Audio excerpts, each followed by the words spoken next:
Ito ang ating finished product na salad. Ilagay natin sa styrofoam. Ayan. At ilalagay natin sa ref. Ayan natin gabihan mamaya.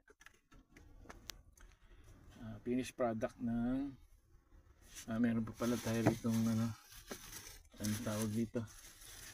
Ito yung kakainin natin to. Anong tawag dito? Dragon fruits. Ayan, dragon fruits with lemon and salad. Mamaya kainin natin. Ayan, marami pa tayo orange dyan. Gabihan natin yan. Dragon fruits and salad. Please subscribe my YouTube channel, Ome's Best of Salad. Please subscribe and like and share. Thank you very much. Yan ang gagawin natin gabihan.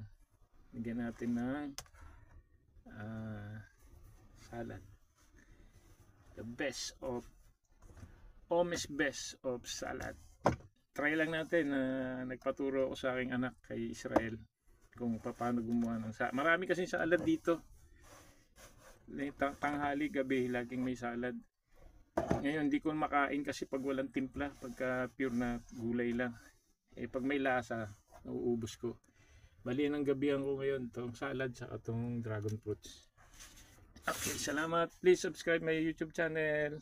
Bye-bye. Ome's Best of my YouTube channel. Thank you very much. I love you all. Shukran.